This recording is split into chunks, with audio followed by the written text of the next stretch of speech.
ጠፋውን ኃላፊውን ንብረትና ገንዘብ ትተን አንተን ተከትለናል። በሰማይ የምናገኘው የማያልፈው የማይጠፋው ንብረት የትኛው ነው እያለ መጠየቅ ጀምሯል ቅዱስ ጴጥሮስ። ይህም ብቻ አይደለም ያለው፣ እኛ ቤታችን፣ ትዳራችን፣ ሀብታችን፣ ንብረታችን፣ ቤተሰቦቻችን ሁሉ ትተን ተከትለናል። ታዲያ የኛ እድል ፈንታችን እጣ ፈንታችን ምንድን ነው እያለ ሲጠይቅ የነበረ ሐዋርያ ነው እና ሁሉን ትቶ የተከተለ መሆኑን ራሱን በጥያቄ መልኩ አቅርቦ እናገኘዋለን። በአጠቃላይ ግን ቅዱስ ጴጥሮስ ሁሉን ትቶ ጌታውን የተከተለ እንደ ወንድሞቹ ሐዋርያት ሀብቱን፣ ንብረቱን፣ ይህን የሚጠፋውን ምድራዊ ሀብት ማለት ነው፣ የሚጠፋውን ምድራዊ ንብረት ዛሬ እኛ ምንጣላበት፣ ዛሬ እኛ ምንጨቃጨቅበትን፣ ዛሬ ዓለም የሚለያይበትን፣ ዛሬ ዓለም የሚገዳደልበትን፣ ዛሬ ዓለም ጦር የሚማዘዝበትን ይህንን ምድራዊ ሀብትና ንብረት ገንዘብ ትተው ነው ቅዱሳን ሐዋርያት የተከተሉትና መድኃኔዓለም ክርስቶስም ዘኢሃደገ አባሁ ወእሞ ቤቶ ወልዶ ይክሊት ጸመደኒ ብሏል።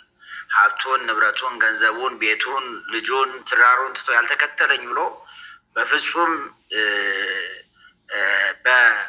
በተባይተው በፍጹምነት የሚከተሉት ሰዎች እጣ ፈንታቸው ምን እንደሚመስል የተናገረበት አንቀጹ ላይ ይህንን ብለዋል መድኃኔዓለም ክርስቶስ እና በዚህ መኖር ለእኛ መልካም ነው ያለው ቅድም እንዳልኋችሁ ሁሉን ትቶ ጌታውን የተከተለው ታላቅ ሐዋርያ ሊቀ ሐዋርያት ቅዱስ ጴጥሮስ ነው። አስተውሉ ክርስቲያኖች። ይህንን ጥያቄ ያቀረበው ደግሞ ለመድኃኔዓለም ክርስቶስ ነው። ይህ ጥያቄ የተጠየቀበት ቦታ ደግሞ የት ነው ካላችሁኝ በደብረ ታቦር ተራራ ላይ ነው። እንግዲህ ወደ ዋናው ሀሳብ ከመግባታችን በፊት ደብረ ታቦር ተራራን ሊቃውንቱ በተለያየ አገላለጽ ይገልጹታል። እነ ቅዱስ ዳዊት ቅዱስ ያሬድም የቅዱስ ዳዊትን ትንቢት ቀጥታ ወስዶ ደብረ ርጉ ወደብር ጥሉል ብሎታል። ደብር ዘሰምሮ እግዚአብሔር እግዚአብሔር ያርበት ዘንድ የወደደው እግዚአብሔር ብርሃነ መለኮቱን ግርማ መለኮቱን ምስጢረ መለኮቱን ይገልጽበት ዘንድ የወደደው የእግዚአብሔር በእግዚአብሔር የተመረጠ ተራራ እያለ ይጠራዋል ቅዱስ ያሬድ።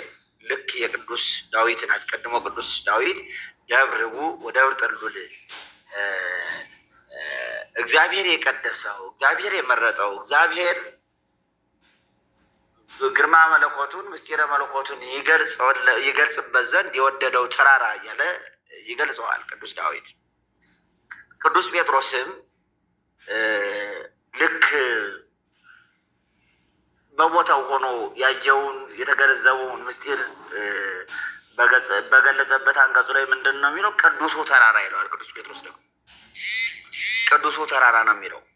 በቅዱሱ ተራራ ውስጥ እያለን ነው የሚለው እና ቅዱስ ጴጥሮስ በቅዱሱ ተራራ ውስጥ ሆኖ የተደረገውን የተከናወነውን የአብ ምስክርነት እንዴት እንደተገለጸ በሁለተኛ ጴጥሮስ ምዕራፍ 1 ቁጥር 16 ላይ ይናገራል።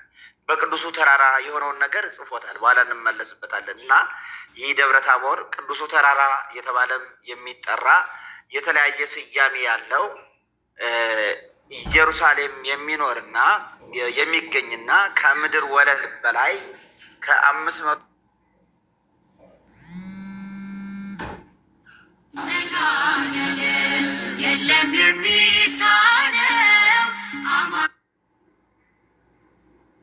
ላይ ያለውን ቅርጹን ምን ይመስላል ብላችሁ ከጠየቃችሁኝ ደብረ ታቦር ላይ ደግሞ 1400 ስፋት ያለው ነው። ደብረ ታቦር 1400 ስፋት ያለው ነው ደብረ ታቦር።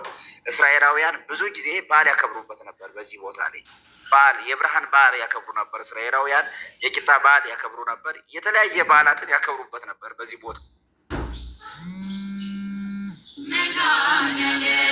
የለም የሚሳነው አማኑኤል። ይህ ደብረ ታቦር በዛሬው ዕለት ደግሞ እንግዲህ ነሐሴ 13 ቀን ማለት ነው በደብረ ታቦር ልዩ ተአምር ልዩ ምስጢር ተገልጿል። የሚገርባችሁ ነገር በደብረ ታቦር የአብ ድምፅ ተሰምቷል። የአብ ድምፅ የእግዚአብሔር አብ ድምፅ የተሰማበት ታላቅ ተራራ ነው ደብረ ታቦር። የነቢያትና የሐዋርያት አንድነት የታየበት ተራራ ነው ደብረ ታቦር። ልብ በሉ። የተፈጥሮ ብርሃን ሳይሆን እውነተኛውን የመለኮት ብርሃን እውነተኛው የመለኮት ብርሃን የታየበት ተራራ ነው ደብረ ታቦር። ይሄ አምላክ ዘእም አምላክ ብርሃን ዘእም ብርሃን ከእውነተኛ ብርሃን የተገኘ እውነተኛ ብርሃን ብርሃን ዘበአማን የምንለው እውነተኛ ብርሃን የምንለው የተፈጥሮ ሳይሆን ልብ በሉ ብርሃንነት የባህሪ ገንዘቡ የሆነው ከብርሃን የተገኘው ጌታ ብርሃነ መለኮቱን የገለጸበት ይህ ሰው ሰራሹ ብርሃን ሳይሆን ኤሌክትሪክ ያለዛ ደግሞ ኩራዝ ሳይሆን ልብ በሉ ብርሃነ መለኮት የታየበት ቦታ ነው ደብረ ታቦር። ደብረ ታቦር ብዙ ምስጢራትና ታምራትም የተከናወኑበት ዕለትና የተከናወኑበት ቦታ ነው። የሚገርማችሁ ነገር ሁላችንም እንደምናስታውሰው መድኃኔ ዓለም ክርስቶስ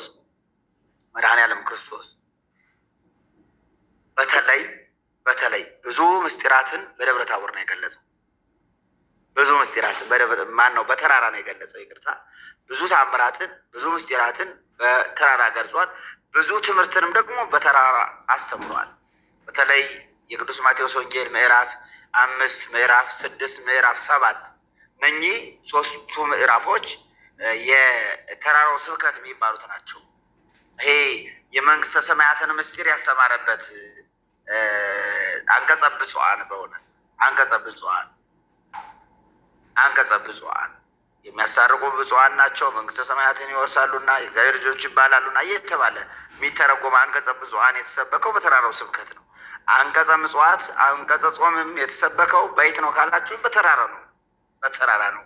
ከዚህ ባሻገር መድኃኔ ዓለም ክርስቶስ በተራራ በደብረ ታቦር ተራራ ምስጢረ መለኮቱን፣ በደብረ ዘይት ተራራ ምስጢረ ምጽአቱን፣ በጌቴሴማኒ ተራራ ምስጢረ ጸሎትን፣ በቀራንዮ ተራራ ደግሞ ምስጢረ ድህነትን በሚገባ ለሰው ልጆች አስተምሯል መድኃኔ ዓለም ክርስቶስ። ስለዚህ በሚገባ ከመረመር ነውና ካስተዋል ነው እግዚአብሔር ወልድ መድኃኔ ዓለም ክርስቶስ በተራራ ብዙ ተአምራትን አድርጓል። በተራራ ብዙ ትምህርቶችን አስተምሯል። በተራራ ብዙ ምስጢራትን ገልጿል ማለት ነው እና ከነዚያ ምስጢራት መካከል ደግሞ አንዱ በደብረ ታቦር የተከናወነው ልብ በሉ በዛሬው ዕለት ቅድስት ቤተክርስቲያናችን በብዙ ቦታ የምታከብረው በሁሉም ቦታ ማለት ነው የምታከብረው ይህ በዓል በደብረ ታቦር የተከናወነ በዓል ነው ማለት ነው። እንግዲህ ቅድም ወንጌሉን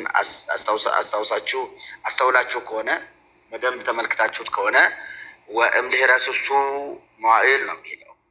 ልብ በሉ ወእምድኅረ ስሱ መዋዕል ነስኦሙ እግዚእ ኢየሱስ ለጴጥሮስ ወለያዕቆብ ወለዮሐንስ ወአዕረጎሙ ደብረ ነዋሃን ተባይቲጦሙ ነው የሚለው። ከ7 ቀን በኋላ እንግዲህ ወንጌላውያኑ እነ ቅዱስ ማርቆስ እነ ቅዱስ ሉቃስ አንዱ 6 አንዱ 7 አንዱ 8 ይላሉ። ይሄ ደግሞ ተፋልሶ የለበትም። አንዱ የወጡበትን አንዱ የወረዱበትን እያያዙ አንዱ ደግሞ የወጡበትንም የወረዱበትንም ሳይዝ እየቆጠረ ስለሆነ ይሄ ያን ያህል አከራካሪ ጉዳይ አይደለም እና ቀደም እንደሰማችሁት ተስዕሎተ ቂሳርያ የሚባለው በቅዱስ ማቴዎስ ወንጌል ምዕራፍ 16 ላይ የተጻፈው ነው። ዋናው ትልቁ መነሻ 7ኛ ቀን የተባለ ያ ነው። ጌታችን መድኃኒታችን ኢየሱስ ክርስቶስ ልብ በሉ በፊልጶስ ቂሳርያ ስለ ራሱ ቅዱሳን ሐዋርያትን ጠይቋቸዋል። መነ ይብልዎ ሰብለ ወልደ እጓለ እመሕያው የሰው ልጅ ክርስቶስን ሰዎች ማን ይሉታል ነው። ማን ይሉታል? ምዕመናን ወንድሞች እህቶች ሁላችሁ በዚህ ፕላትፎርም ይህን መንፈሳዊ አገልግሎት ትከታተሉ ስለ ራሳችሁ ጠይቃችሁ ታውቃላችሁ? ምናልባት ብዙ ነገር የምንጠይቀው ነገር ሊኖር ይችላል። እህቶቻችን እንዲሁ ስላኗኗራችሁ፣ ስለ ውበታችሁ፣ ስለ መልካችሁ፣ ስላለባበሳችሁ፣ ስለ ደም ግባታችሁ፣ ስለሌላም ስለ ቁንጅናችሁም ሊሆን ይችላል ልትጠይቁ ትችላላችሁ። እንዴት ነኝ ዛሬ ዘንጫለሁ ልትሉ ትችላላችሁ። በእውነት ይሄ ምድራዊ ጥያቄ ነው። ይሄ ስለሚፈርሰው ስለሚበሰብሰው ስጋ የምታቀርቡት ይሄ የማይረባ ጥያቄ ነው። የሚገርማችሁ ነገር ይህ ሰው ፕሮቶኮሉን መጠበቅ የለበትም፣ መልበስ የለበትም፣ ራሱን መጠበቅ የለበትም እያልኩኝ አይደለም። ምናልባት ስለ ምድራዊ ነገር የምንጠይቀው ጥያቄ በሙሉ ልብ በሉ ይሄ ኃላፊ ጥያቄ ነው የሚሆነው እንጂ ምናልባት እንጠይቅ ይሆናል እኮ እንዴት ነኝ እንላለን። እንዴት ነኝ ስንል ግን እያንዳንዳችን የምንጠይቀው በምድር ስለሚታ ስለሚታየው ነገር፣ ስለሚያልፈው ስለሚጠወልገው ነገ ወደ አፈርነት ስለሚቀየረው ሰውነታችን ልንጠይቅ እንችላለን። እንዴት እንዳጌጥን እንዴት እንዳማረብን ልንጠይቅ እንችላለን። ይሄ ግን ጥያቄ አይደለም ነው የምላችሁ። አንድ ክርስቲያን መጠየቅ ያለበት ስለ መንፈሳዊ ሕይወቱ ነው። የኔ መንፈሳዊ ሕይወት ምን ይመስላል? የኔ መንፈሳዊ አገልግሎት ምን ይመስላል? የኔ ጸባይ ምንድን ነው? ሰዎች ጋር ለመኖር እንቅፋት የሚሆንብኝ ነገር ምንድን ነው?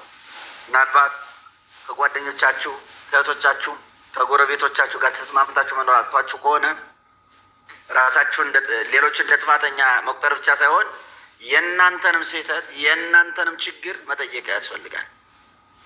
የኔ ችግር ምንድን ነው? የኔ ጥፋት ምንድን ነው ብሎ ራስን መጠየቅ ያስፈልጋል። እና የሰውን ልጅ ማን ይሉታል ብሎ በጠየቀ ጊዜ እንግዲህ ቅዱሳን ሐዋርያት አንዱ ሙሴ፣ አንዱ ኤልያስ፣ ሌላውም ደግሞ ከነቢያት አንዱ ይሉሃል አሉት። አንተ ሞሰመነ ትብሉኒ ነው፣ እናንተስ ማን ትሉኛላችሁ አላቸው። እናንተስ ማን ትሉኛላችሁ ሲላቸው ቅዱስ ጴጥሮስ አንተ ውእቱ ወልደ እግዚአብሔር ሕያው አለ። የእግዚአብሔር አብ የባሕርይ ልጅ አምላክ ዘእምአምላክ ብርሃን ዘእምብርሃን፣ ከእውነተኛ አምላክ የተገኘ እውነተኛ አምላክ፣ ከእውነተኛ ብርሃን የተገኘ እውነተኛ ብርሃን፣ ወልደ አብ በመለኮቱ ወልደ ማርያም በትስብእቱ አንተ ነህ አለው። አንተ ነህ አለው እና ይከሰተ ለከ ዘሥጋ ወደም አለው። ደግሞ ቅዱስ ጴጥሮስን እግዚአብሔር ወልድ መድኃኒዓለም ክርስቶስ አመስግኖት ሊቀ ሐዋርያት አድርጎ ሾመው። የመንግስተ ሰማያትን በር መክፈቻ ቁልፍ ሁሉ የሰጠው የዛን ጊዜ ነው እና ይህ ተአምር በተፈጸመ በሰባተኛው ቀን ወይም በስድስተኛው ቀን ጌታችን አምላካችን መድኃኒታችን ኢየሱስ ክርስቶስ ነስኦሙ ለጴጥሮስ ወለ ዮሐንስ ወለ ያዕቆብ ወለ ዮሐንስ ሶስቱን የምስጢር ደቀ መዛሙርት ቅዱስ ጴጥሮስን፣ ቅዱስ ያዕቆብና ቅዱስ ዮሐንስን ይዟቸው ወደ ተራራ ወጣ ይላል። እስቲ ይዟቸው ወደ ተራራ ወጣ ብላችሁ ጻፎላችሁ። 130 ሰው ይታየኛል። እንደዚህ ጋር እንኳን 80 ሀበሻ ቢኖር ያው 80ችሁ ብጽፉ ኮሜንት ላይ ደስ ይለኛል። ትከታተላላችሁ ወይ እላለሁ። ድምፅ የሚሰማ ከሆነ ይዟቸው ወጣ በሉ እስኪ። ይዟቸው ወጣ ማን? መድኃኒዓለም ክርስቶስ ይዟቸው ወጣ። የተወደዳቸው የእግዚአብሔር ቤተሰቦች በምትወጡ ጊዜ መድኃኒዓለም ክርስቶስ ከእናንተ ጋር እንዲወጣ ጠይቁት ነው የምላችሁ። ጠይቁት። አብረህን ውጣ በሉት። በእውነት መድኃኒዓለም ክርስቶስ አብሯችሁም የወጣ ከሆነ ልብ በሉ፣ አስተውሉ ክርስቲያኖች። ስራችሁ ሁሉ የተቃና ይሆናል። ስራችሁ ሁሉ የተከናወነ ይሆናል። ስራችሁ ሁሉ፣ ውሏችሁ ሁሉ በመልካም ነገር ላይ የተመሰረተ ይሆናል። ክርስቲያኖች ማንን ይዛችሁ ከወጣችሁ? እግዚአብሔርን ይዛችሁ ከወጣችሁ። በስራችሁ ውስጥ እግዚአብሔርን ካነገሳችሁ ስራችሁ የተቃና ይሆናል። በኑሯችሁ ውስጥ እግዚአብሔርን ካነገሳችሁት ኑሯችሁ የተቃና ይሆናል። በትዳራችሁ ውስጥ እግዚአብሔርን ካነገሳችሁ ትዳራችሁ የሰመረ ይሆናል። ልጆቻችሁ እንዲባረክላችሁ ለእግዚአብሔር አደራ ከሰጣችኋቸው ልጆቻችሁ ቡሩካን ይሆናሉ። በእውነት እግዚአብሔርን የሚፈሩ ይሆናሉ። ወደ ተራራ ይዟቸው ወጣ ይላል። በዚህ በኦሪት ዘጸአት ምዕራፍ 33 ቁጥር 14 ላይ የተጻፈ አንድ ቃል አለ። በአንድ ወቅት ሁላችሁም እንደምታስታውሱት እስራኤላውያንን በዋናነት ሲመራ የነበረ ማን ነው ከተባለ የሁላችንም ስለምናውቀው ማለት ነው ቅዱስ ሙሴ ነው። ቅዱስ ሙሴ ነው። ሙሴን እግዚአብሔር እስራኤልን እንዲጠብቃቸው እግዚአብሔር ለሙሴ መመሪያ ሰጥቶት ነበርና ታዲያ ሙሴ ምን አደረገ መሰላችሁ? ከዚህ ከፈርዖን ግዛት ከግብፅ ባርነት እስራኤልን ካወጣቸው በኋላ እግዚአብሔር አምላክም ሙሴን ተስፋ ወደሚያደርጓት አስቀድመውም ለአባቶቹ የተሰጠችዋን ርስት እንዲወርስ እግዚአብሔር ሕዝቡን ይዞ እንዲሄድ ሙሴን ይነግረዋል። ሕዝቡን ይዘህ ሂድ አለው። ማንን? ሙሴን።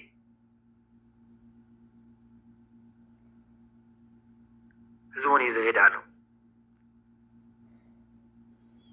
ከዛ በኋላ ሕዝቡን ይዘህ ሂድ ሲለው ሙሴ ምን መሰላቸው ያለው?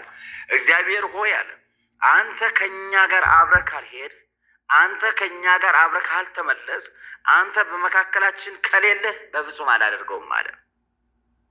ህዝቡን ይዤ አልወጣም አለ። ይዤ አልወጣም። አንተ ከእኛ ጋር አብረህን የማትወጣ ከሆነ በፍጹም አላደርገውም አለ። ምን ለማለት ፈልጌ ነው? እግዚአብሔር አምላካችን አብሮን እንዲወጣ ይዞን እንዲወጣ በህይወታችን እግዚአብሔር እንዲነግስ ማድረግ ይገባናል ነው የምላችሁ ክርስቲያኖች። እግዚአብሔር ሆይ አብረኸኝ ውጣ በሉት እስኪ። በተለይ በባዕድ ሀገር ያላችሁ እህቶቻችሁ፣ ወንድሞቻችን በባዕድ ሀገር ከእግዚአብሔር ውጭ ማን አላችሁ? በእውነት በባዕድ ሀገር ከቅዱሳን ውጭ ማን አላችሁ? በባዕድ ሀገር ከመቤታችን ውጭ ማን አላችሁ?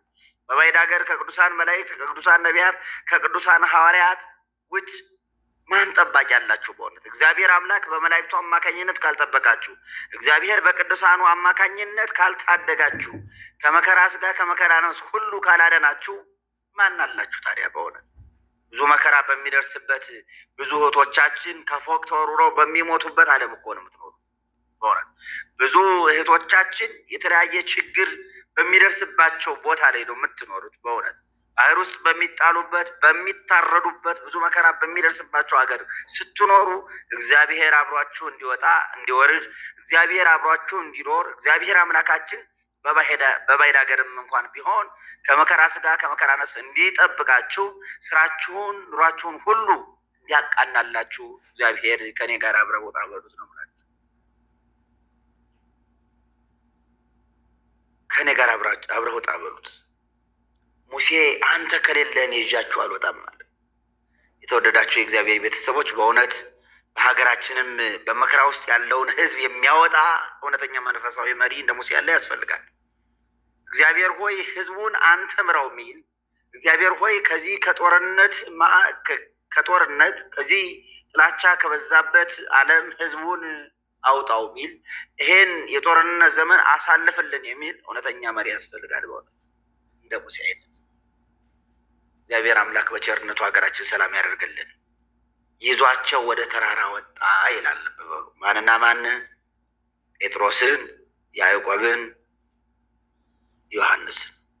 ወአዕረጎሙ ደብረ ነውሃን ተባሕቲቶሙ ነው የሚለው። ለብቻቸው ይዟቸው ወደ ተራራ ወጣ ይላል።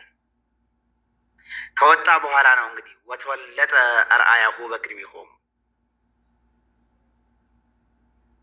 ልብ በሉ ግርማ መለኮቱ ተገለጸ።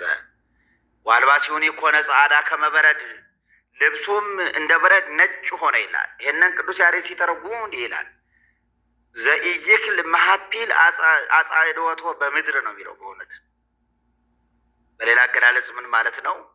በምድር ላውንድሪ እንኳን አጥቦ ከሚያጠራው በላይ ማለት ነው። ይሄ መሀፒል ሳሙና ነው። አጣቢ ከሚያጥበው በላይ ተብሎ ነው የሚተረጎመው። ይሄ መሀፒል ወይም በሳሙና ከታጠበ ልብስ በላይ እንደማለት ነው። እና በሌላ አገላለጽ በጣም አጣቢ ናቸው የሚባሉ ላውንድሪዎች ናቸው አይደለም?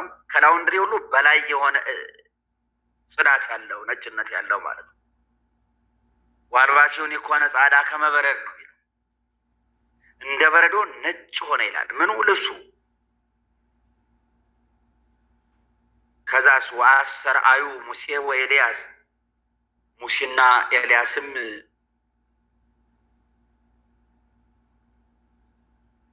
አንዱ በቀኝ አንዱ በግራ በኩል ሆነው መናገር ጀመሩ ይላል። ምን ብለው? ሙሴ እንዲህ አለ፣ አስቀድሞ በፊልጶስ ቂሳርያ አንዱ ሙሴ ነው አንዱ ኤልያስ ነው ይሉሃል ያሉ ሰዎች ነበሩና ሐዋርያትም እንደዛ ብለው ነበርና ለምን ሙሴ ነው ትሉታላችሁ አለ። ሙሴ እንዴት ሙሴ ነው ትሉታላችሁ? አይደለም የሙሴ ብቻ ይቅርና የአማልክት አምላክ የጌቶች ጌታ የነገስታት ንጉስ የፍጥረታት ሁሉ ጌታና አምላክ ነው እንጂ እንዴት ሙሴ ነው ትሉታላችሁ? አምላከ ሙሴ ይበሉት እንጂ አለ። ኤልያስም እንዴት ኤልያስ ነው ትሉታላችሁ? እርሱማ የኤልያስ ብቻ ሳይሆን የነገስታት ንጉስ የአማልክት አምላክ የጌቶች ጌታ ነው፣ ፍጥረታትን ሁሉ ያስገኘ የፍጥረታት ሁሉ ገዥ ነው እንጂ እንዴት ኤልያስ ነው ትሉታላችሁ እያሉ በዚህን ጊዜ ቅዱስ ጴጥሮስ እንዲህ አለ፣ ሰናይ ለነ ሀለወ ዝየ በዚህ መኖር ለእኛ መልካም ነው፣ በዚህ መሆን ለእኛ መልካም ነው ብላችሁ ጻፉ እስኪ። ታዘዙ እንጂ አንዳንዴ መከታተላችሁን ያው የምናይበት ነው። በዚህ መሆን ለእኛ መልካም ነው በሉ። በዚህ መሆን ለእኛ መልካም ነው አለ ማን? ጴጥሮስ። ሰናይ ለነ ሀለወ ዝየ በዚህ መልኩ መሆን ለእኛ መልካም ነው፣ ለእኛ መልካም ነው እና ወንግበር ሰለስተ ማህደረ አሃደ ለከ ወአሃደ ለሙሴ ወአሃደ ለኤልያስ አለ። 3 ሰቀላዎችን ወይም 3 ጎጆዎችን እንስራ። አንዱን ለአንተ፣ አንተ እንደ አምላክነት ተአምራትን እያደረግክ ሕሙማንን እየፈወስክ፣ ስንታመም እየፈወስከን፣ ስንሞት እያስነሳህን፣ ስንራብ እየመገብህን፣ ስንጠማም ውሃውን ወደ ወይን ጠጅ እየቀየር እያጠጣህን፣ ተአምራትን እያደረግክ በዚህ እንኖር አለ። ሙሴም የቀደመ ስራውን እየሰራ አለ። ጠላት እየገደለ ባህር እየከፈለ መና እያወረደ ውሃ ከአለት ላይ እያፈለቀ ተአምራትን እያደረገ የቀደመ ስራውን እየሰራ በዚህ መኖር ለእኛ መልካም ነው አለ። ኤልያስም ነገስታትን እየገሰጸ ሰማይ እየለጎመ ዝናብ እያዘነመ ተአምራትን እያደረገ ሞት እያስነሳ በዚህ መኖር ለእኛ መልካም ነው ማለት ጀመረ። በዚህ መኖር ለእኛ መልካም ነው አለ ማን? ቅዱስ ጴጥሮስ። የተወደዳቸው የእግዚአብሔር ቤተሰቦች ለእኛም በደብረ ታቦር መኖር መልካም ነው። በደብረ ታቦር መኖር፣ ደብረ ታቦር የቤተክርስቲያን ምሳሌ ናት። አዎ የቤተክርስቲያን ምሳሌ ናት ደብረ ታቦር እና የተለያየ ምሳሌ አላት። አጠራጠር ላድርገው ብዬ ነው ለሌላው መንፈሳዊ መርሃ ግብር። በደብረ ታቦር መኖር ለእኛ መልካም ነው። በቅድስት ቤተክርስቲያን መኖር ለእኛ መልካም ነው። ንስሐ እየገባን ልብ በሉ፣ ቃሉን እያዳመጥን ቅዱስ ስጋውን ክቡር ደሙን እየተቀበልን በደብረ ታቦር በቤተክርስቲያን መኖር ለእኛ መልካም ነው። አስራቱን በኩራቱን ቀዳሚያቱን እያወጣን በረከት እያገኘን በቤተክርስቲያን መኖር ለእኛ መልካም ነው። በእውነት ከወገኖቻችን ጋር ከወንድሞቻችን ጋር የተጣላን ካልን እየታረቅን በሰላም በቤተክርስቲያን መኖር ለእኛ መልካም ነው ነው የምላችሁ። ከቤተክርስቲያን ውጭ የት ይኬዳለሁ? በዓለምማ እኮ የሚሰማው የጦርነት ወሬ፣ የሚታየው ጦርነት፣ የሚታየው ሐዘን፣ የሚታየው ለቅሶ፣ የሚታየው ችግር እኮ ነው። በእውነት ቤተክርስቲያን ብቻ ነው እግዚአብሔርን ቃል መንፈሳዊ ነገር የምንሰማው። ስለዚህ በቤተክርስቲያን መልካም መኖር ለእኛ መልካም ነው። ሌላው በዚህ ፕላትፎርም መኖር ደግሞ ለእኛ መልካም ነው። ክርስቲያኖች በእውነት ይህን ሳልናገር አላልፍም። በዚህ ፕላትፎርም መሆን በራሱ ለእኛ መልካም ነው። ብዙ ምቹ ነገር አምጥቶልናል። ፕላትፎርም ሁልጊዜም እንደምንናገረው የመጀመሪያው እንደ ስራ ይህ ፕላትፎርም ብዙ ሰዎች የተቀየሩበት ፕላትፎርም ነው። እንደ ስራ ታታሪዎች የሆኑ ጠንካራዎች የሆኑ ጎበዞች እንደና አብርሃም እንደና አስመረት አይነቶች እህቶቻችን ወንድሞቻችን የተቀየሩበት፣ ከራሳቸውም አልፈው ብዙ የተቸገሩ ሰዎችን መርዳት የቻሉበት፣ ብዙ መንፈሳዊ ስራ መስራት የቻሉበት፣ ብዙ የበረከት ስራ መስራት የቻሉበት፣ ብዙ የገቢ ምንጭም ደግሞ ያገኙበት ፕላትፎርም ነው እና በዚህ ፕላትፎርም መኖር ለእኛ ራሱ ምቹ ነገር ነው፣ መልካም ነው። እንደ ስራ ሰርተን እንቀየርበታለን። በትክክል ምንሰራ ከሆነ ማለት ነው። እንዲሁ እንደኔ ዝም ብሎ ወጣ ገባ እየሆነ ከሆነ ያ ስራ ሊባል አይችልም። ስራ ሊባል አይችልም። እሱ አይደለም ስራ ማለት። ፕላትፎርሙ የሚፈልገውን መስፈርት አሟልቶ፣ ፕላትፎርሙ የሚጠይቀውን መስፈርት አሟልቶ፣ ፕላትፎርሙ የሚያስፈልገውን መስፈርት አሟልቶ እንደ በፕላትፎርሙ ሕግና ስርዓት መሰረት እየተመራ የዚህም ፕላትፎርም ስራ ጠብቆ ለሚሰራ ሰው የተሻለ የገቢ ምንጭ ማግኛ ስለሆነ በዚህ ፕላትፎርም መገኘት፣ በዚህ ፕላትፎርም መሆን ለእኛ መልካም ነው። እንደ መንፈሳዊ እይታ ስናየው ደግሞ በዚህ ፕላትፎርም መሆን ለእኛ በጣም መልካም ነው። በእውነት በሌሎች ፕላትፎርም አይታችሁ ከሆነ ጭቅጭቅ ይበዛል፣ ፖለቲካ ይበዛል፣ ንትርክ ይበዛል፣ ይሄ ብሽሽቅ የሚባለው ይበዛል፣ ዘረኝነት ይበዛል፣ መገፋፋት ይበዛል። ልብ በሉ፣ ሰው በቋንቋ በጎጥ በምን እየተለያየ የሚነታረክበት አጋጣሚ ነው ያለ። ቲክቶክ ላይ ብትሄዱ፣ ሌላው ላይ ቲዩ ላይ ብትሄዱ፣ ሌላም ቦታ ብትሄዱ፣ ቴሌግራም በሉት፣ የትኛውን ግሩፕ በሉት ማለት ነው። በዚህ ፕላትፎርም ግን መንፈሳዊና መንፈሳዊ አገልግሎትን ብቻ ማስሄድ ይቻላል። የማንንም ሳይነኩ የራስን ይዞ መቀጠል ማለት ነው እና በዚህ ፕላትፎርም መኖር ለእኛ መልካም ሆኖልናል። በተለይ ደግሞ በዚህ በጾመ ማርያም በእውነት በሊቃውንቱ የውዳሴ ማርያሙን ትርጉም እየሰማን በሊቃውንቱ የቅዳሴ ማርያሙን ትርጉም እየሰማን በሊቃውንቱ ቃለ እግዚአብሔር እየሰማን በመዝሙሩ ዝማሬ መላእክትን እየሰማን እየዘመርን አብለን በእውነት በመንፈሳዊ ተመስጦ ውስጥ ሆነን ይህንን የጾም ጊዜ ለማሳለፍ በጣም ምቹ ነገር ፈጥሮልናል እና በዚህ ፕላትፎርም መኖር በራሱ ለእኛ መልካም ነው። የተወደዳቸው የእግዚአብሔር ቤተሰቦች ነገሮችን ሁሉ ለመልካም ነገር መጠቀም በጣም አስፈላጊ ነው። ይህም ፕላትፎርም አንዴ ለሰይጣን፣ አንዴ ለ666፣ አንዴ ደግሞ ለመናፍቃን፣ አንዴ ደግሞ ለሆነ ነገር ሲሰጡት ነበረ። እኛ ግን ለመልካም ነገር ተጠቀም ነው። በእውነት ለመልካም ነገር ተጠቀም። ቢበዛም ቢያንስም በአንድ በኩል ገቢ እናገኝበታለን። በዋናነት ደግሞ መንፈሳዊ ስራ እየሰራንበት ነው። ያዘኑትን እያጽናናንበት፣ የተከዙትን እያረጋጋንበት፣ ያጡትን እየረዳንበት፣ የታመሙትን እንዲታከሙ እያደረግንበት ነው። ስለዚህ በዚህ ፕላትፎርም መኖር በራሱ ለእኛ መልካም ነው ማለት ነው እና ቅዱስ ጴጥሮስ ምን አለ? በዚህ መሆን ለእኛ መልካም ነው አለ። እዚህ በኋላ ነው እንግዲህ ይህንን ከተናገረ በኋላ ነው እንግዲህ መጻ ቃለም ደመና ዘይብል ዝንቱ ተወልደ የዛፈቅ ሁለቱ ስምዕዎ ያ ምስክርነት ቀጠለ። እዛ በኋላ ያ ምስክርነት ቀጠለ። ልብ በሉ። ወንዘ ዘንተ የተናገሩ ናሁ ደመና ብሩህ ጸልደሎሙ ወናሁ መጻ ቃል ውስተ ደመና ዘይብል ይላል። ዝንቱ ተወልደ የዛፈቅር ዘቦቱ ሰመርኩ ሁለቱ ስምዕዎ እርሱን ስሙት የሚል ቅድም በትርጓሜው ላይ ያስተውላችሁ ከሆነ ጴጥሮስ ስለ ሞቱ፣ ስለ ግርፋቱ፣ ስለ መከራው ሲነግረው ጌታ ሆይ ይሄማ አይሆንብህ ብሎት ነበር። እርሱን ስሙት፣ እርሱን ስሙት፣ እርሱን ስሙት። በተለይ ቅዱስ ጴጥሮስ ሲከራከር ነበር። እርሱን ስሙት።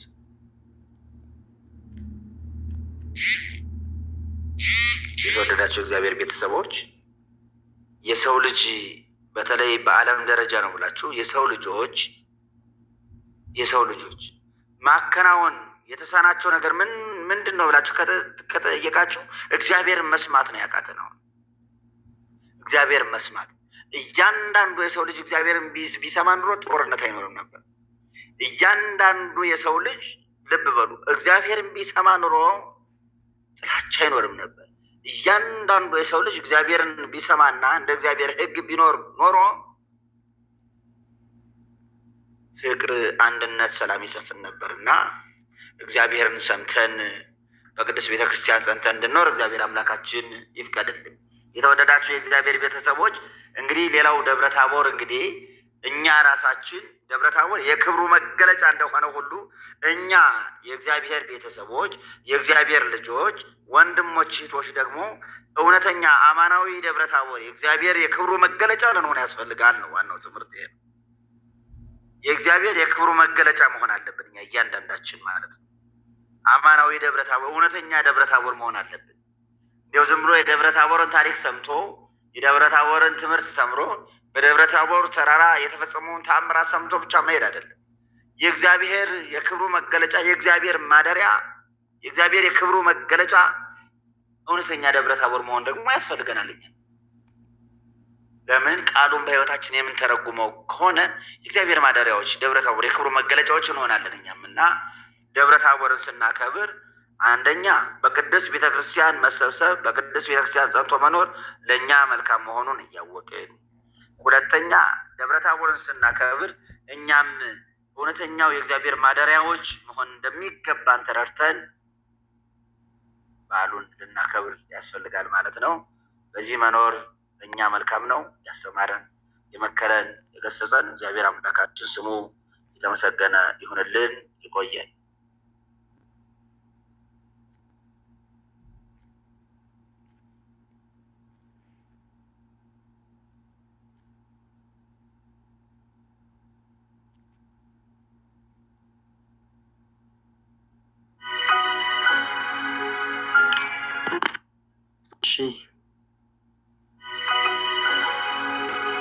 ሰናይ ለነ ሀሎ በዚህ መኖር ለእኛ መልካም ነው የሚል ርዕስ አንስተው ክቡር አባታችን ሊቀ ማእምራን መምህር መዓዛ ፋንታሁን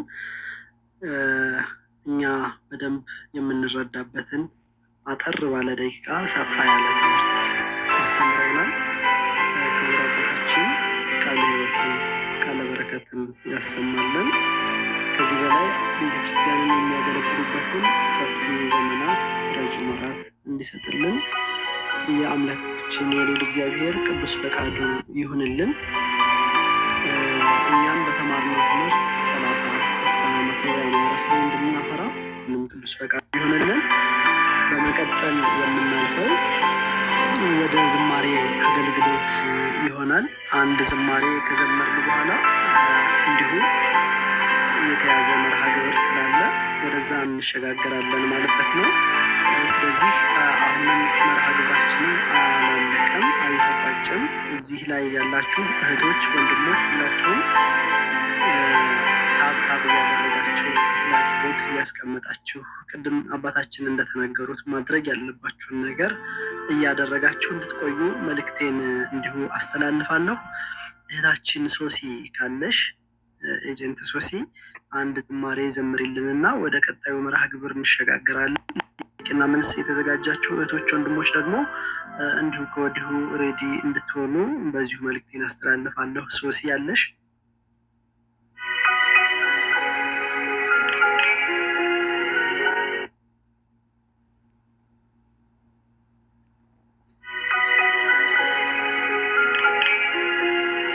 ሶሲ ውጭ ነች መሰል። አስሚ ከቻልሽ አስገቢልኝ ሶሲን እና አንድ ዝማሬ አቅርባለን ወደ መርሃ ግብሩ ወደ ቀጣዩ መርሃ ግብሩ እንድንሸጋገር። ሶሲ ካለሽ ቁጥር ጻፊልን።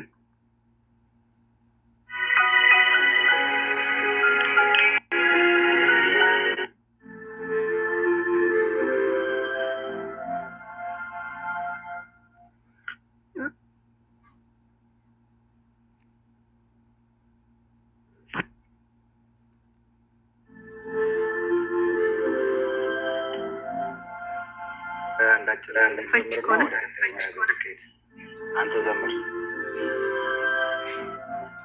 እሺ ሶሲ ካልገባች ዘምራለሁ። ሶሲ ያለሽ? ገብተሻል?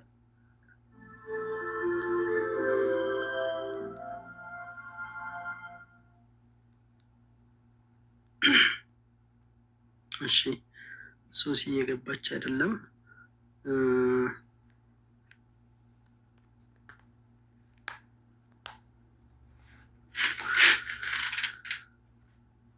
እሺ መንፈስ ቅዱስ ወረደ። ሶሲ ገብተሻል?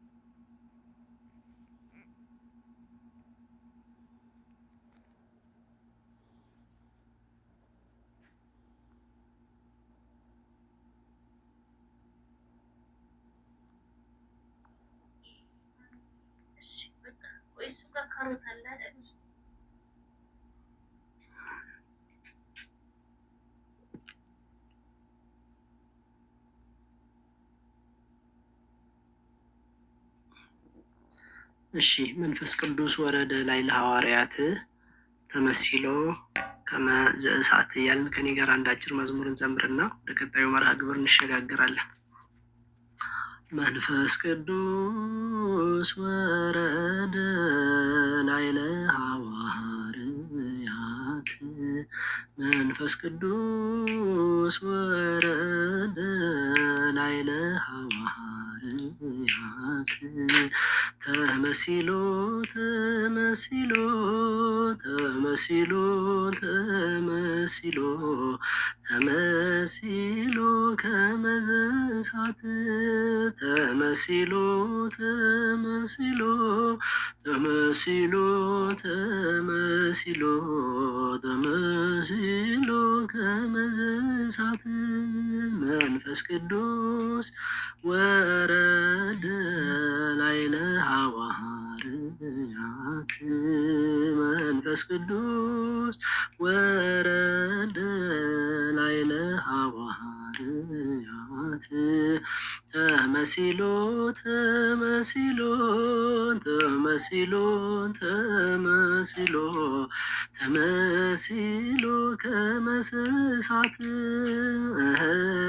ተመሲሎ ተመሲሎ ተመሲሎ ተመሲሎ ተመሲሎ ከመሰሳት መንፈስ ቅዱስ ወረደ ላዕለ ሐዋርያት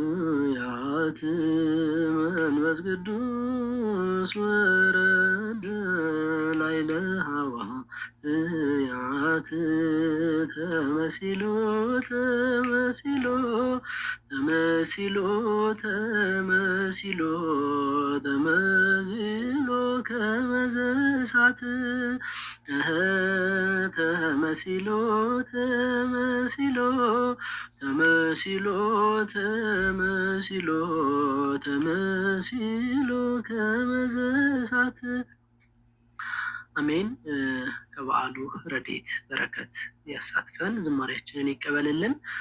ሰዓታችንን ለመቆጠብ ወደ ቀጣዩ መርሃ ግብር እንሸጋግራለን። የጥያቄና የመልስ ውድድር ነው የሚኖረን ቀጣይ ማለት ነው። በአባታችን ሊቀ ማእምራን መዓዛ ጠያቂነትና አዘጋጅነት የቀረበ ነው። ጥያቄና መልስ የምትወዳደሩ እህቶች፣ ወንድሞች ማይካችሁን በማንሳት ጥያቄውን እንድትሳተፉ ስል መልእክቴን አስተላልፋለሁ። ከላይ ያላችሁ እህቶች፣ ወንድሞች አሁንም ታብታብ ማድረጋችሁን፣ ላይክ ቦክስ ማስቀመጣችሁን፣ መምህራኑን ላይክ እንዲሁም ፎሎ ማድረጋችሁ እንዳይረሳ፣ ቤቱን ፎሎ ማድረጋችሁ እንዳይረሳ ስል መልእክቴን አስተላልፋለሁ። ዲያቆን አስመረት ናት የምትጠይቅ። መልካም። እሺ፣ ክቡር አባታችን ጥያቄውን የምትጠይቅልን እህታችን አስመራት የቤቱ ባለቤት ማለት ነች። እሷ ትጠይቅልናለች። የምትጠይቁ እህቶች፣ ወንድሞች ውጭ ላይ ካላችሁ ቁጥር በመጻፍ ወደ ውስጥ መግባት መቀላቀል ትችላላችሁ። አስሜ ወደ አንቺ መልሰዋለሁ መርሃ ግብሩ።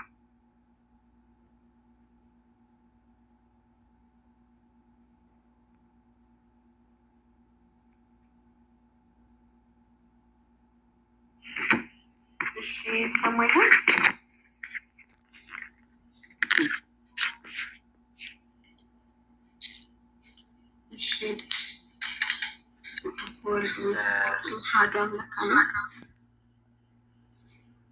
ይቀጥል አባታችን።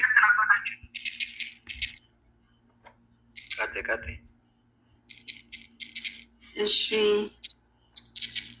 በክርስቶስ ክርስቲያን በወልድ ውሉድ በመንፈስ ቅዱስ መንፈሳውያን የተሰኛችሁ የልዑል እግዚአብሔር ቤተሰቦች፣ አባቶች፣ ካህናት፣ ላይካነ ምስጢር፣ ወንድሞች ዲያቆናት፣ መምህራነ ወንጌል፣ ዘማሪያን እንዲሁም ወንድሞች እንደምን አመሻችሁ። እንኳን ለታላቁ በዓል ለደብረ ታቦር በዓል በሰላም አደረሳችሁላችሁንም። ለሁላችሁም ቃልዮትን ያሰማልን፣ ዝማሬ መላእክትን ያሰማልን። አንድም በሌላ መንገድ ለመንፈሳዊ አገልግሎት ስትሳተፉ የነበራችሁትን የዓመት ሰው ይበለን እላለሁኝ። እሺ ተወዳዳሪዎች አላችሁን? እኔ አሁን በጣም ስልኬ እያስቸገረኝ ነው እና የሚጻፉትንም እያየው አይደለም። ምናልባት ጥያቄና መልሱን ማስቀጠል የሚችል ሰው ካለ ታስቀጥሉት አሪፍ ነው ብዬ አስባለሁ። ካልሆነ ግን እቀጥላለሁኝ። ግን በጣም ስልኬ እያስቸገረኝ ነው። ምናልባት ተወዳዳሪዎች ካላችሁ ከስር ጻፉ።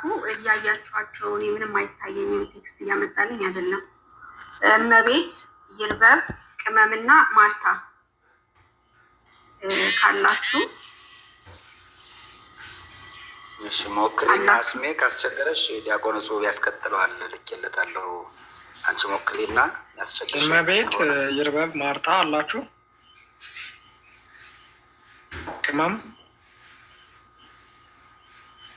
እመቤት፣ ማርታ ይታዩኛል። እስካልታየት ለክበት ብዬ። እሺ ማርታ አለች፣ ቅመም አለች። እሺ መኖራችሁን ማይክ እየከፈታችሁ ወይ ደግሞ እየጻፋችሁ አሳውቁ። መወዳደር ትችላላችሁ። እሺ እየታየኝ ስላልሆነ ነው። እሺ እያያችሁ እሺ።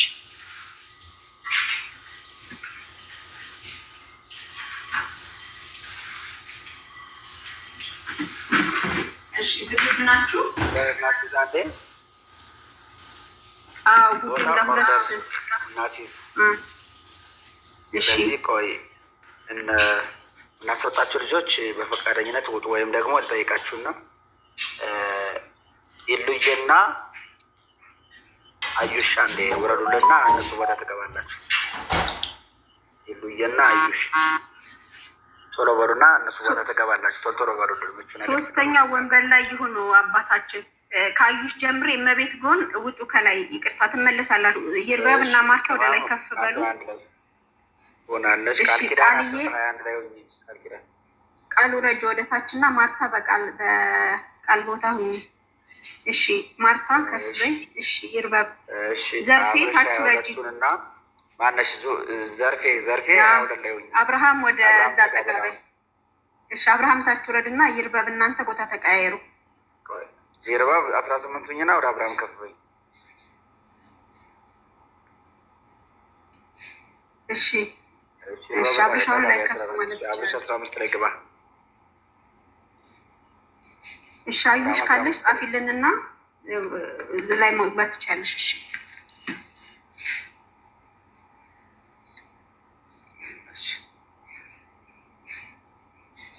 እሺ እንትኑን እኛ እንሆን የምንመድባቸው ወይስ ራሳቸው ናቸው ምድቡን የሚይዙት? የቡድን ምድብ አባታችን በአቀማመጣቸውን መድባቸው። በቃ ቅመምና እመቤት፣ ነቢያት፣ ማርታና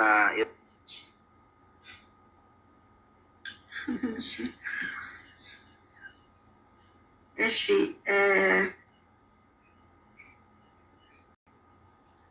መልካም። ወደ ጥያቄና መልሱ እንሄዳለን። እንዳቀማመጣችሁ እንጀምራለን። ገብታለች። ተወዳዳሪ ነች አይደል አዩሽ? አይ አይደለችም።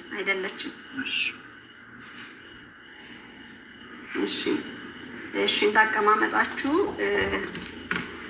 ቅመምና እመቤት፣ ማርታና ይርበብ። እንግዲህ ለተወዳዳሪዎች መልካም እድል እንላለን። ያው ደረጃ ይኖረዋል፣ ሽልማትም አለው። ተነጋግራችሁ መመለስ ትችላላችሁ። ሁለቱ መነጋገር ትችላላችሁ። ለእያንዳንዱ ቡድን 5 ጥያቄዎች ይኖሩታል። ለአንድ ጥያቄ 1 ደቂቃ አባታችን ይበዛ ይሆን? 10 ነጥብ ይኖረዋል። በቃ ከ50 እንያዝ። ደቂቃ አንዳንድ ደቂቃ ደቂቃ ይበቃል።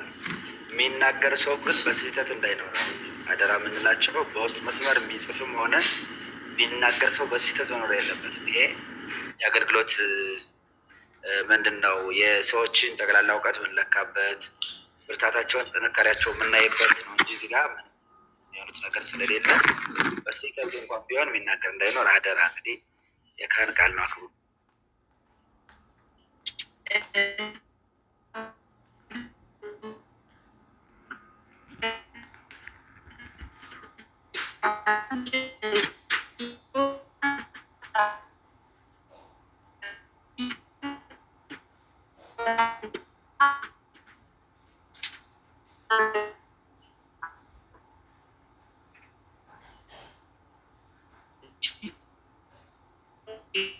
አንድ እስከ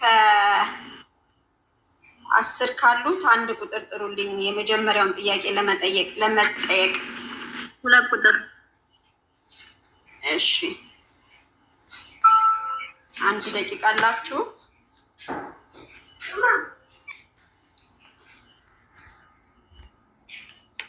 እሺ ጥያቄ ተራ ቁጥር 2 መስመ ስላሴ አነባለሁ። በደብረ ታቦር እግዚአብሔር አብ የተናገረው የቱ ነው? ምርጫ አለው። በደብረ ታቦር እግዚአብሔር አብ የተናገረው የቱ ነው? ሀ ወይን እኮ የላቸውም፣ ለ የሚያዛችሁን አድርጉ፣ ሐመርሃ እርሱን ስሙት። ሐመርሃ እርሱን ስሙት። ሐመርሃ እሺ ቀጣይ ስትመልሱ ተነጋግራችሁ ለመመለስ ሞክሩ። እሺ ሀመር ውሃ ብለው መልሰዋል።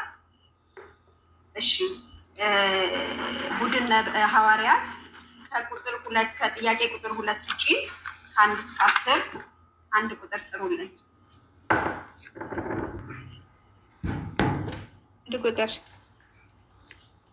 እሺ ጥያቄ ተራ ቁጥር 1 በጾመ ፍልሰታ በሌሊቱ ክፍለ ጊዜ ከሌሊቱ 6 ሰዓት ጀምሮ ጳጳሳት፣ ሊቃውንት፣ አባቶች፣ ካህናት፣ ዲያቆናት፣ ምዕመናን በቤተ ክርስቲያን በማደር የሚቆሙት ቃለ እግዚአብሔር ምን በመባል ይታወቃል? በጾመ ፍልሰታ በሌሊቱ ክፍለ ጊዜ ከሌሊቱ 6 ሰዓት ጀምሮ ጳጳሳት፣ ሊቃውንት፣ አባቶች፣ ካህናት፣ ዲያቆናት፣ ምዕመናን በቤተ ክርስቲያን በማደር የሚቆሙት ቃለ እግዚአብሔር ምን በመባል ይታወቃል? ደራሲውስ ማን ነው? ደረቅ ጥያቄ።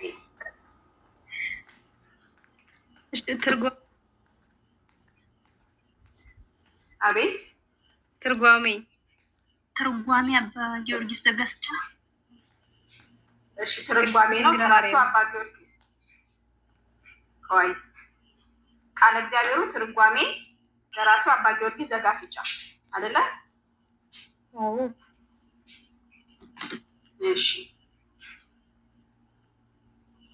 እሺ ቡድን ነቢያት ከአንድና ከሁለት ውጪ አንድ ቁጥር ጥሩልን።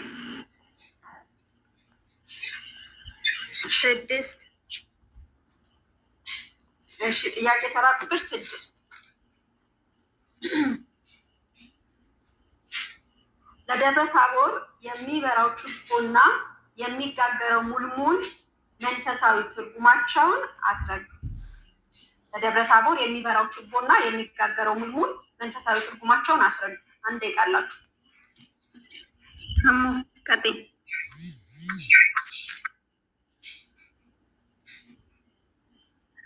ችቦው ጌታችን መድኃኒታችን ኢየሱስ ክርስቶስ በብርሃነ ትንሣኤው በሚመጣበት ሰዓት የሚበራው ብርሃን ነው።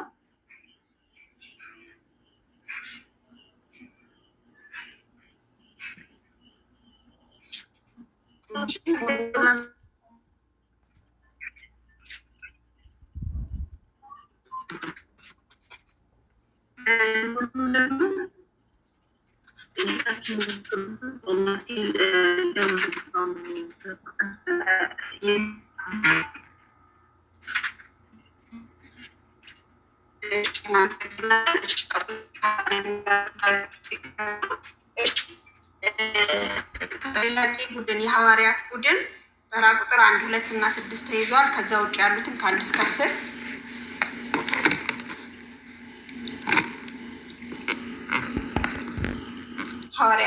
የሐዋርያት ቡድን ጥያቄ ተራ ቁጥር 10። እሺ ሱባኤ ማለት ምን ማለት ነው? ሱባኤ ማለት ምን ማለት ነው? ጥያቄ ነው።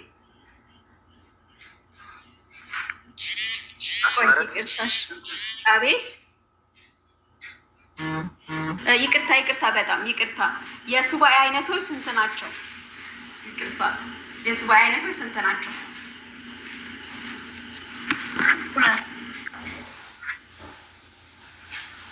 እሺ 2 ትስማሚያለሽ?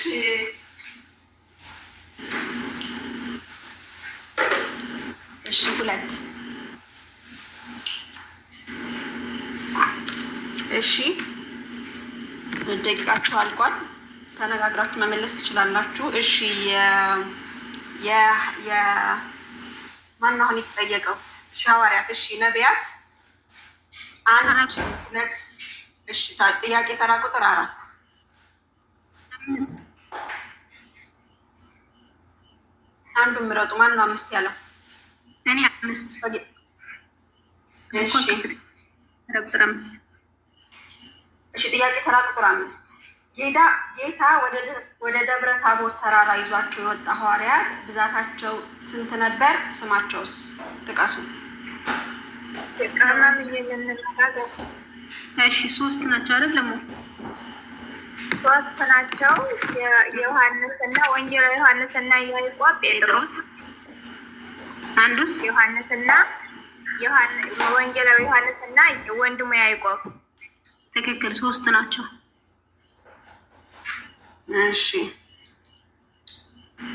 እሺ የሐዋርያ ቡድን ቁጥር ጥሩልኝ ከ1 እስከ 10። 7 ጥያቄ ተራ ቁጥር 7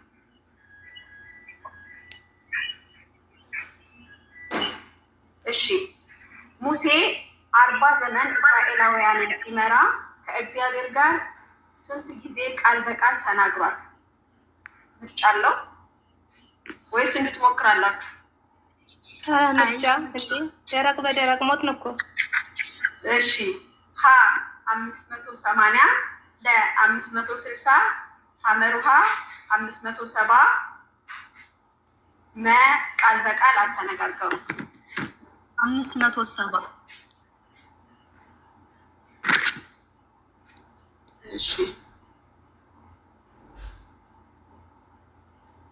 እሺ ነቢያት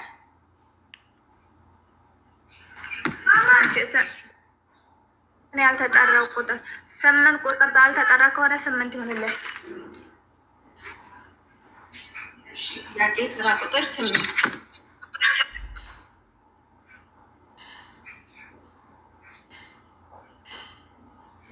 እሺ ጥያቄ ተራ ቁጥር 8 ጌታን 3 ጎጆ እንስራ ብሎ የጠየቀው ማን ነው? ቅዱስ ጴጥሮስ። ቅዱስ ጴጥሮስ። እሺ ሐዋርያት 3 ጥያቄ ተራ ቁጥር 3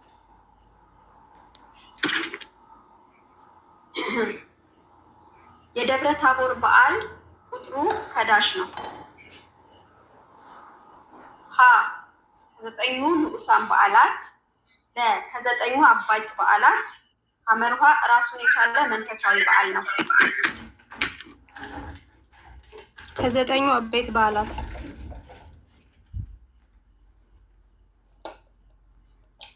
እሺ ነቢያት ተራ ቁጥር 4 ተጠይቃችኋል። 1 ተጠይቋል። 2 3 4 6 7 8 እና 10 ተጠይቀዋል። ተራ ቁጥር 9 እሺ ጥያቄ ተራ ቁጥር 9 የመጨረሻ ጥያቄያችሁ ነው።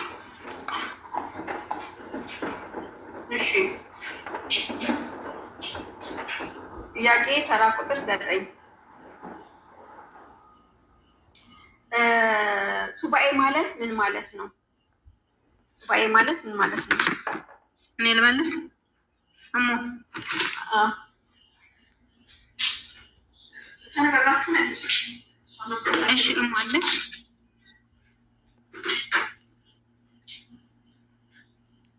ሱባኤ ማለት እስኪ ቅመም ጀመሪያ ነናች። ሱባኤ ማለት 7 ቀን የምንገባው ወደ ጌታችን ወደ መድኃኒታችን ኢየሱስ ክርስቶስ ጋር የምንገናኝበት ኃጢአታችንን እየተናዘዝን የምንቀርብበት። እስኪ 7 ቀን ሱባኤ ማለት ከሁሉም ነገር ርቆ፣ ለምሳሌ ሱባኤ 2 አይነት ናቸው፣ የግልና የማህበር ናቸው። ከሁሉም ነገር ርቆ ብቻን ሆኖ ከፈጣሪ ጋር በመነጋገር በጾም በጸሎት በስግደት እና ባርምሞ ከ3 ቀን 7 ቀን ከዛም በላይ 21 ቀን 14 ቀን ከዛም በላይ ይገባል። ሱባኤ ግን ከጌታችን ከመድኃኒታችን ከኢየሱስ ክርስቶስ ጋር የምንነጋገርበትና መጨረሻ ላይ የልባችንን ተነግረን እሱም መልስ የሚሰጥበት ከምንም ነገር ርቀን ማለት ነው። ምንም ነገር ሳንሰማ ማንንም እንትን ሳንል ሱባኤ የምንይዘው ከጌታችን ከኢየሱስ ክርስቶስ ጋር በመነጋገር የምናሳልፈው የቅኑና ጊዜ ለብቻ ማለት ነው። እሺ መልሱን ዳኞች ይዘዋል። የመጨረሻው ጥያቄ ተራ ቁጥር 5 ነው የቀረን አይደለ? ስለዚህ ለሐዋርያት ቡድን እሺ፣ ከነቢያት በደብረ ታቦር የተገኙት ስንት ናቸው? ስማቸውስ? ከነቢያት በደብረ ታቦር የተገኙ ስንት ናቸው? ስማቸውስ?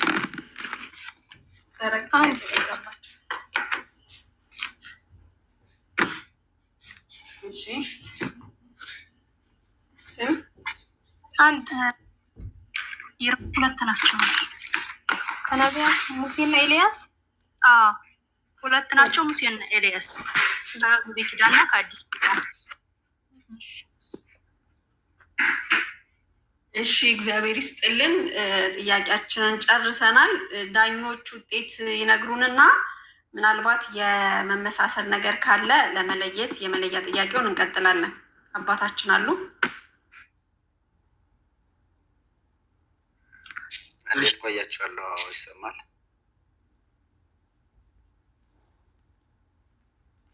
ይሰማል?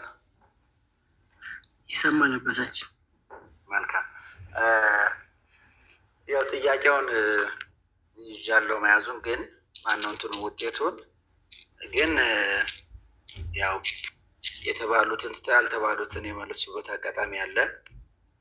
አሁን ሱባኤ የተብራራበት መንገድ ትክክል ሆኖ አላገኘሁትም እና ዙሪያው በያዝኩት ልክ ይዣለሁኝ። እንደ ሱባኤ ያለውን ያው መንፈሳዊ ተግባሩን እና የመንፈሳዊ ይዘቱን ዓላማውን የሚከናወነውን ነገር ነው ያብራሩት። አጭር መልስ ብያቸው ነበር። ከዛ ደግሞ የግል የምናምን ብለው ቅድም እነዛኛቸው ወደ ሳቱት እነሱ ወደ ስተት ቅድም እነሱ ሁለት ብለው ነበር፣ እነሱ አብረው ሁለት ብለዋል ማለት ነው። በአጠቃላይ ግን ያው ውጤት እንናገር።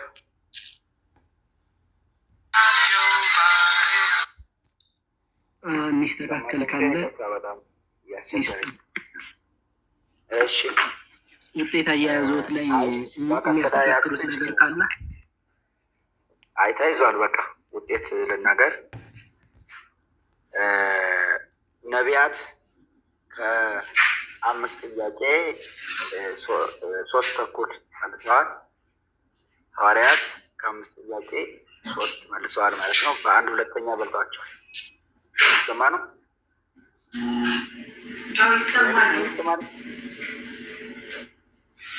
ነቢያት 3 ተኩል መልሰዋል።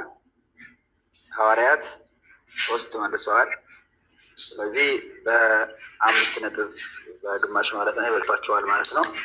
ነቢያት 35 ሐዋርያት 30 መልሰዋል ማለት ነው።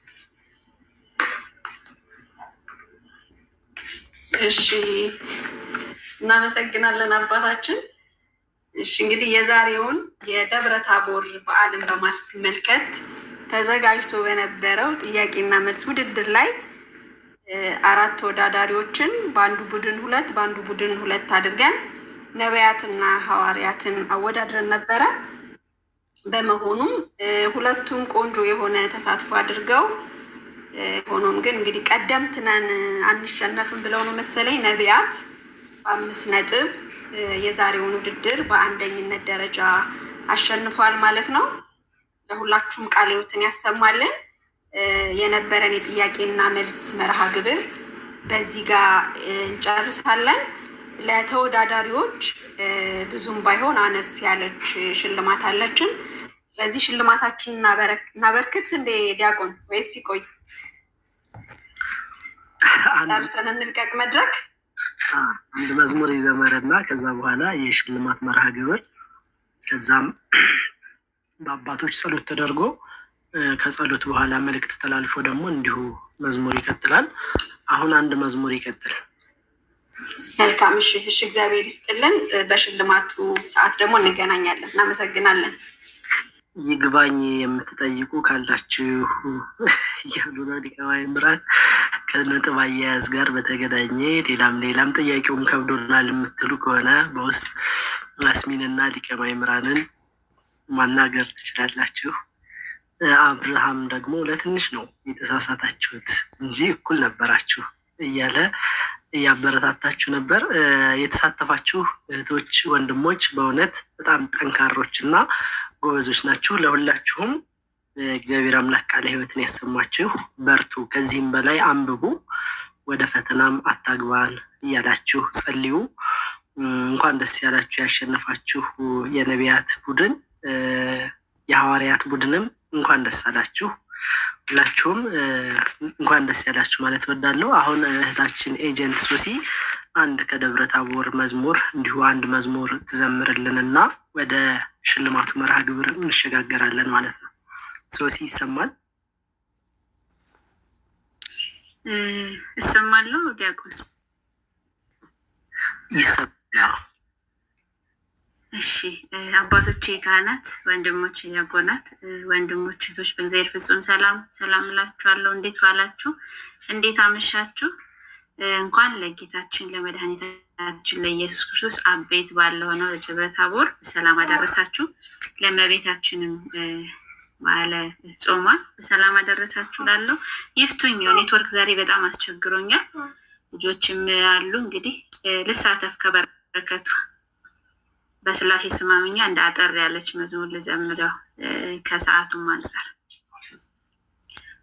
መጻቃል እምደመና ዘይብል ዘይብል መጻቃል እምደመና ዘይብል ዘይብል ዝንቱ ውእቱ ወልድየ ዘአፈቅር ዝንቱ ውእቱ ወልድየ ዘአፈቅር ዝንቱ ውእቱ ወልድየ ዘአፈቅር ዝንቱ ውእቱ ወልድየ ዘአፈቅር መጣ ቃል ከደመና እንዲህ የሚል መጣ ቃል ከደመና የሚል የምወደው የማፈቅረው ልጄ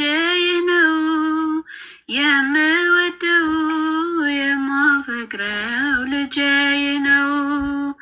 የምወደው የማፈቅረው ልጄ ነው። የምወደው የማፈቅረው ልጄ ነው። መጻቃል እምደመና ዘይብል ዘይብል መጻቃል እምደመና ዘይብል ዘይብል ዝንቱ ውእቱ ወልድየ ዘአፈቅር ዝንቱ ውእቱ ወልድየ ዘአፈቅር ዝንቱ ውእቱ ወልድየ ዘአፈቅር ዝንቱ ውእቱ ወልድየ ዘአፈቅር። ዝማሬያችንን ይቀበልልን።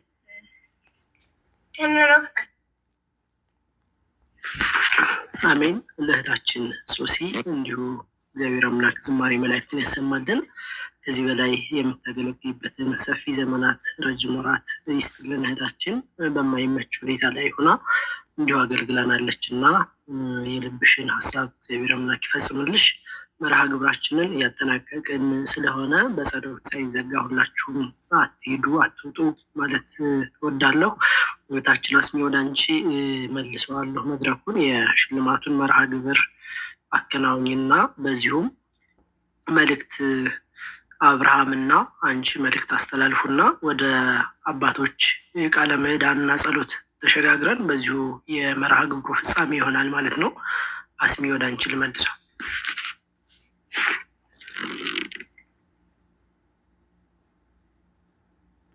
እሺ፣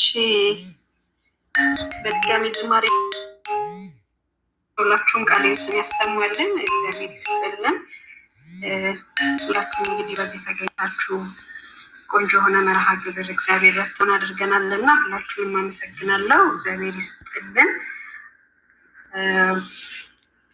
እኔ እንኳን ምንም የምለው ነገር አይኖረኝም። አብርሽ የምታስተላልፈው መልእክት ካለ አንተ ቀጥልና እኔ እንትኑን እቀጥላለሁ ሰዓት ስለመጠቀም።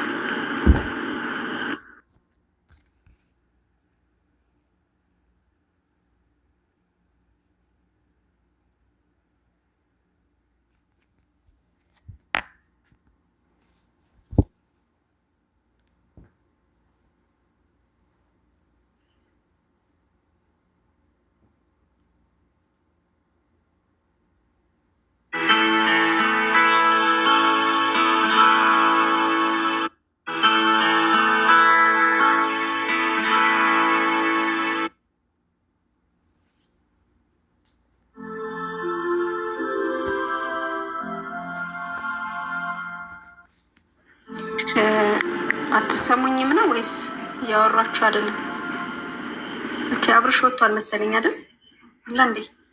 አብርሃም አለ መኖር ግን እየተናገረ አይደለም። እሺ አብርሽ የለህም? መልካም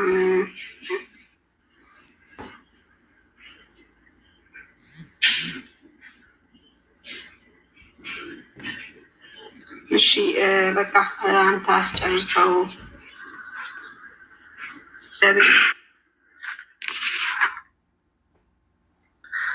እሺ እንዲህ እንዳማረብን መርሃ ግብሩን እንድንከታተል ትልቁን ድርሻ የወሰድሽ እህታችን አስመረት፣ እንዲሁም ክቡር አባታችን ሊቀ ማእምራን፣ እንዲሁም መምህር ለዓለም እና መምህር ሰናይ፣ ሌሎቻችሁም እዚህ ፕላትፎርም ላይ የተገኛችሁ እህቶች፣ ወንድሞች ሁላችሁም እንኳን በድጋሚ ለዚህ በዓል አደረሳችሁ። ዛሬ የአንበሳውን ድርሻ እናንተ ወስዳችኋል፣ ክበሩልን ማለት እወዳለሁ። መርሃ ግብራችን ከረጅሙ ባጭሩ ከብዙ በጥቂቱ ይህንን ይመስል ነበረ። አባቶች ጸሎትና ቃለ ምዕዳም አድርገውልን መምህር ጆን ክራር አለ ይዘምርልናል። ሌሎችም በውስጥ የጻፋችሁልኝ እህቶች ወንድሞች አላችሁ ትዘምሩልን አላችሁ ማለት ነው። አሁን ወደ አባቶች የጸሎት መርሃ ግብር ወስዳችኋለሁ። ሁላችሁም ህሊናችሁን ለጸሎት የነቃና የበቃ አድርጋችሁ ተከታተሉ ጸሎቱን። ክቡር አባታችን ሊቀ ማእምራን እርስዎ የሚመችዎት ከሆነ ይቀጥሉ፣ ካልሆነም ሌላ አባት ይጋብዙልኝ። እሺ እንዲሳተፉ ያው መምህር ትህትናው በኋላ በጸሎት ይዘጉታል። አጭር መልእክት ብቻ ላስተላልፍ። በድጋሚ እንዴት ቆያችሁ? አሜን። በቸርነቱ በምህረቱ ጠብቆ ለዚህ ለዚህ ሰዓት ያደረሰን እግዚአብሔር አምላካችን በድጋሚ ስሙ ይክበር ይመስገን። እንግዲህ ያው እንደሚታወቀው ጾመ ማርያም ከገባችበት ዕለት ወይም ጾሙ ከተጀመረበት ከነሐሴ 1 ጀምረን እስካሁን ድረስ የውዳሴ ማርያም እና የቅዳሴ ማርያም ትርጓሜው ስንሰማ ቆይተናል። ነገ የመጨረሻው ይሆናል ማለት ነው። የመጨረሻው ትርጓሜ ነገ ነው የሚሆነው። ያው 2 ሱባኤ ትርጓሜ እስከ ነገ ድረስ ነው። ስለዚህ ነገ የመጨረሻውን ትርጉም እንሰማለን። ሁላችንም እንደምናስታውሰው የዓርብ ቀን ነበር የጀመርነው። ሐሙስ ተተርጉሞ 2 ዙር ደርሶት ውዳሴ ማርያሙ፣ ቅዳሴ ማርያሙ ደግሞ በየክፍሉ በየጉባኤው ለ14 ተከፍሎ ይተረጎማል ማለት ነው። ስለዚህ ነገ እንጨርሳለን። ቤቱን እናሳውቃችኋለን በመልእክት።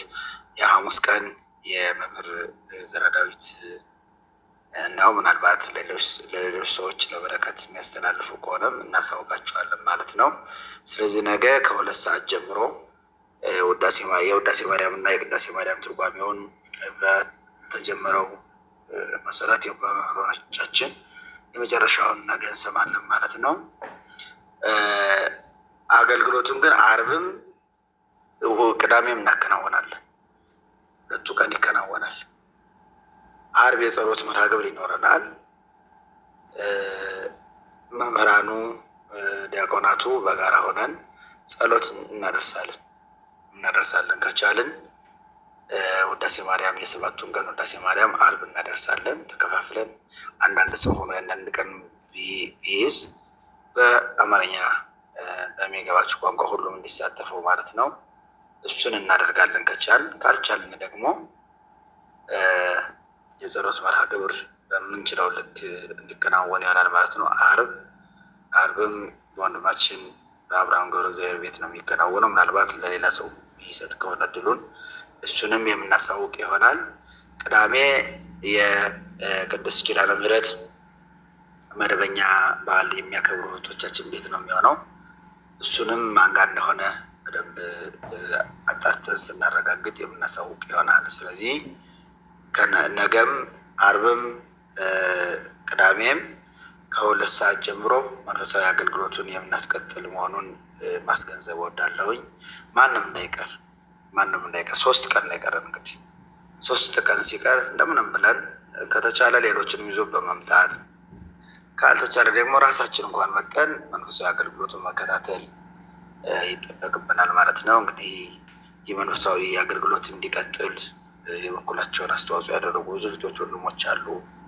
መምህራኑን በማበረታታት ላኪ ቦክስ በማስቀመጥ ሼር በማድረግ ለመምህራኑ ጊፍት በመስጠት ወዘተ በመሳሰሉት በእውነት ብዙ አስተዋጽኦ የምታደርጉ ወንድሞቻችን እህቶቻችን አላችሁ እና እግዚአብሔር አምላክ ስራችሁን ይባርክላችሁ ነው የምንለው። ሌላ ምንላለን? ስራችሁን የተቃና ያደርግላችሁ።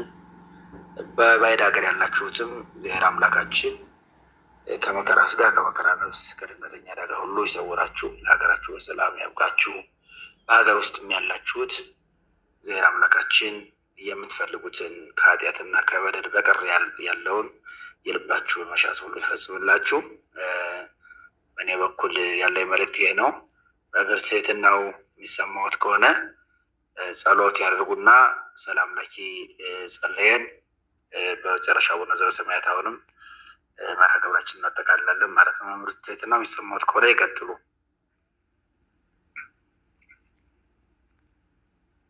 መምህር ትህትናው እየተሰማዎት ከሆነ ይቀጥሉ።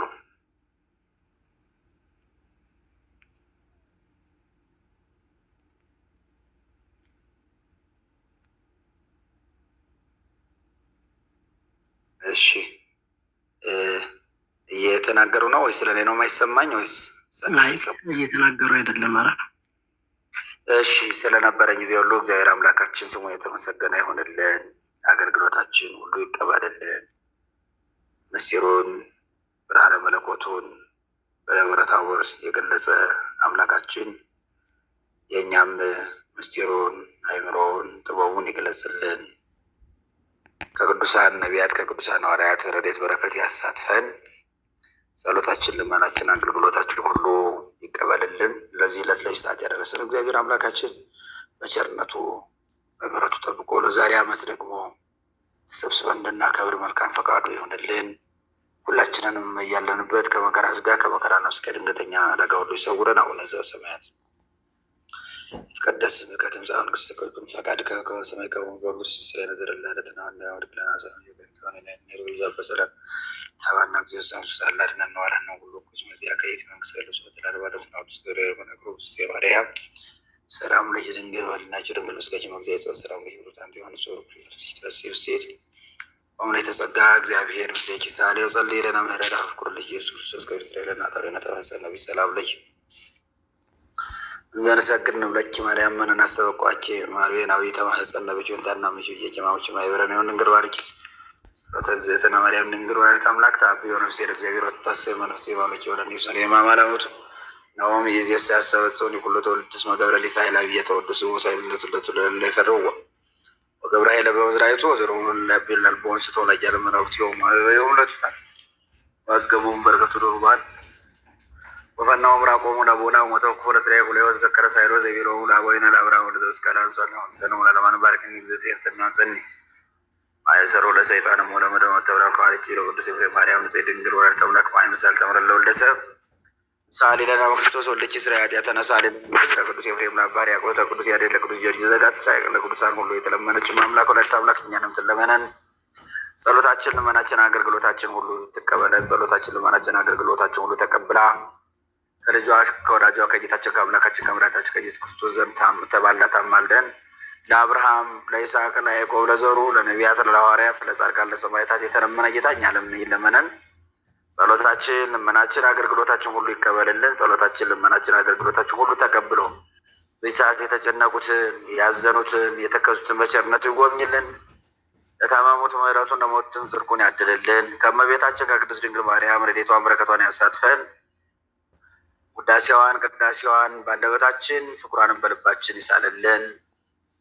በደብረ ታቦር ብርሃነ መለኮቱን ምስጢረ መለኮቱን የገለጸ እግዚአብሔር አምላካችን ለእኛም ምስጢሩን ጥበቡን ይግለጽልን። ከነቢያት ከሐዋርያት ረድኤት በረከት ያሳትፈን።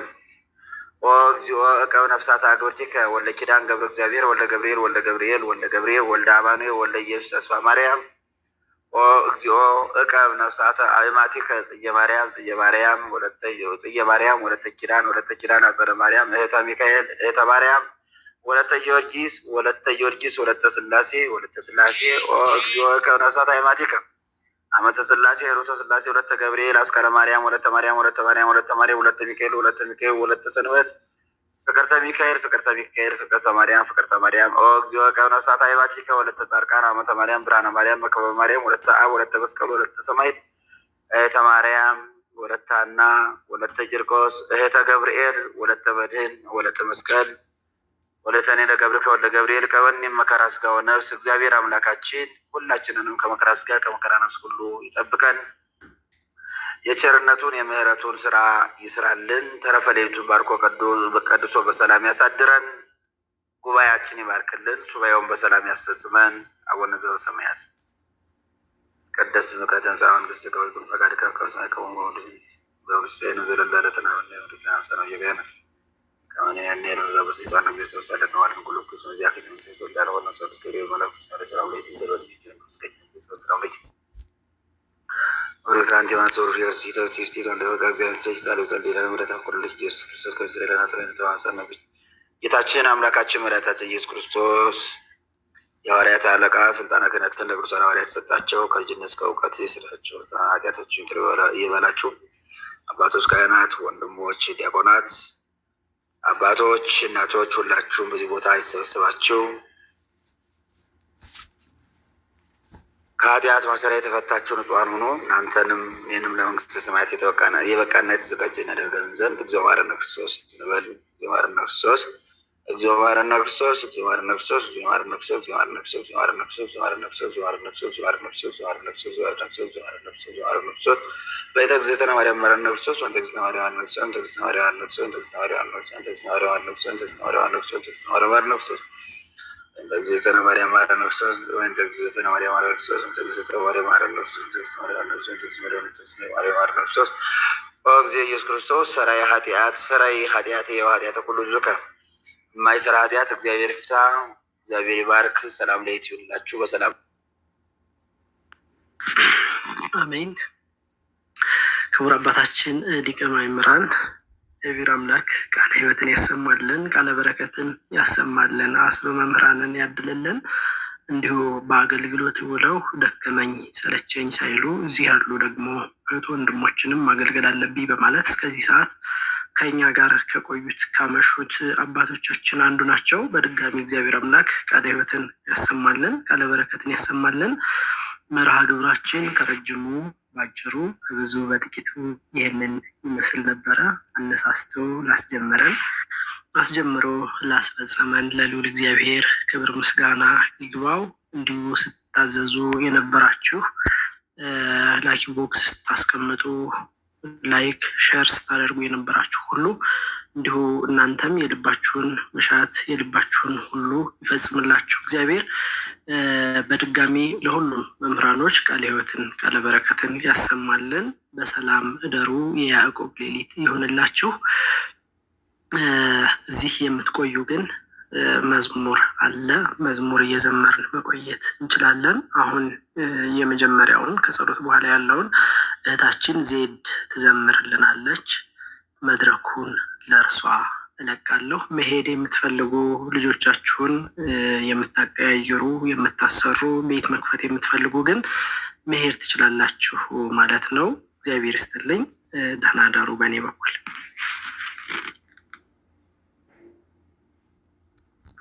ዜድ ካለሽ መቀጠል ትችያለሽ።